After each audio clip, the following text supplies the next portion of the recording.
네, 지금 백화점 근무의 모든 것에 대해서 영상을 이렇게 촬영하였습니다. 제가 말하는 백화점 근무는 롯데백화점, 현대백화점, 신세계백화점 원청 근무를 하는 직원들의 이야기가 아니고 하청업체, 그러니까 협력업체의 판매직을 하는 것에 대해서 그 팁이라든가 장점과 단점에 대해서 말씀을 드리고자 합니다. 이 영상이 도움이 많이 되시길 바랍니다.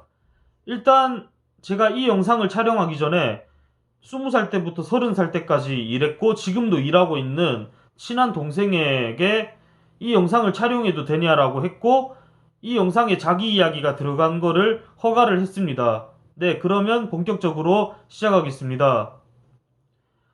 제가 말하고자 하는 동생은 20살 때 패션 시계에서 일을 했었어요.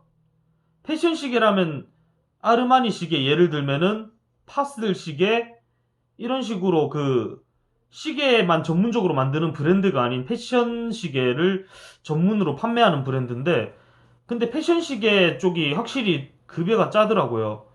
근데 백화점이 다 그러진 않을 건데, 일단 그 직영점이 있고 중간 관리가 있는데, 직영점은 말 그대로 협력업체 본사 월급을 받는 것을 직영점이라고 하고, 중간 관리는 말 그대로 백화점 그 점포를 직접적으로 운영하는 사장 밑에서 일하는 걸 중간 관리라고 하는데요.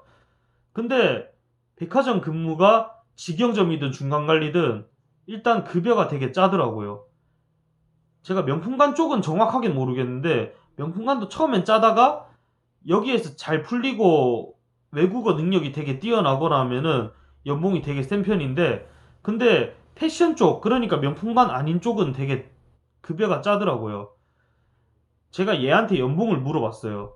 처음에는 천 몇 대에서 시작했는데 지금은 얘가 좀 유명한 태그 호이어라는 브랜드에서 일하고 있거든요.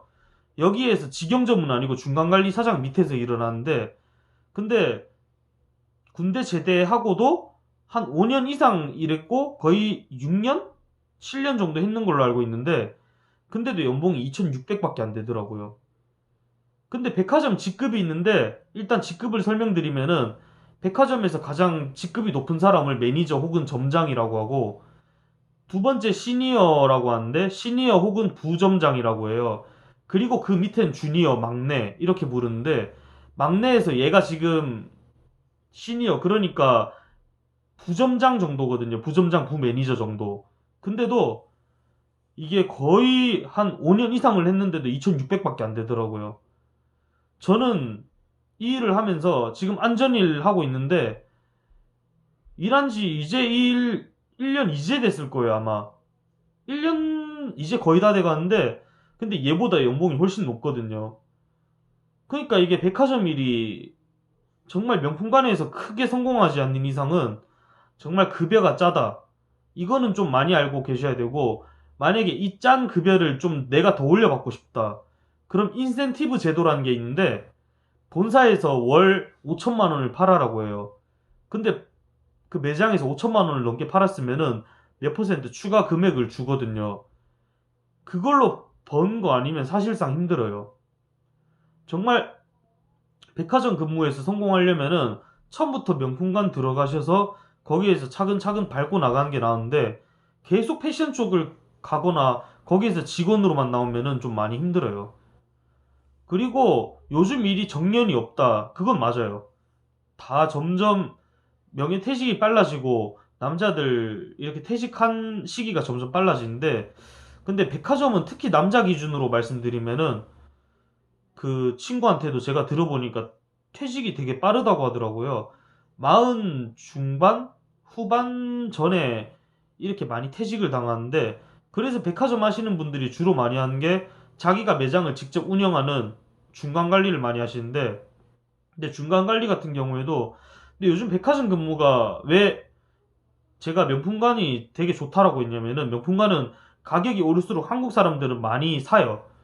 오히려 판매량이 더욱더 증가하는데, 지금 코로나라든가 여러 가지 어려운 추세고, 그리고 이런 패션 제품이랑 이런 가격대가 낮은 제품 같은 경우에는 대부분 그렇게 하더라고요. 백화점에서 몇 번 착용해보고 다 그 온라인으로 사요. 저도 그러고, 그거는.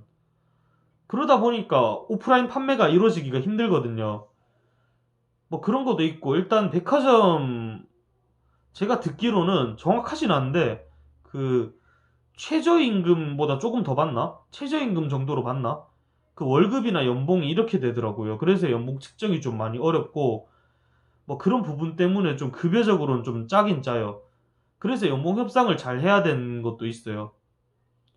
근데 일단 연봉 협상도 잘해야 되는데, 근데 백화점 근무가 제가 아르바이트랑 해봤는데 되게 어렵더라고요. 감정 노동자라고 하는데, 근데 왜 백화점 이 협력업체 직원이 왜 많이 힘드냐면은, 알바도 되게 힘들고 똑같은 게, 그 제가 아까 앞전에 말했듯이 신세계백화점, 롯데백화점, 현대백화점 거기에 원청 직원들 있죠.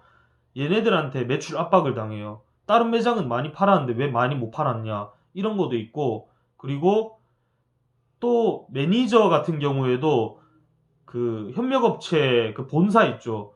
거기에서 또 압박을 당해요. 또 거기에다가 진상 손님들도 있어요. 뭐 그런 것 때문에 스트레스를 되게 많이 받아요.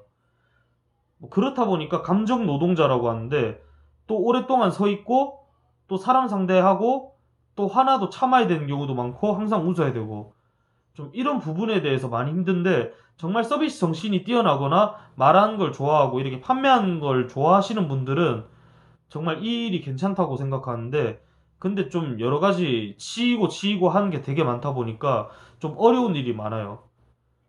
그리고 또 중요한 게, 사실 일을 하면 돈을 이렇게 모아야 되는 경우가 있어요. 근데 백화점 일은 돈 모으기가 힘들다 하더라고요.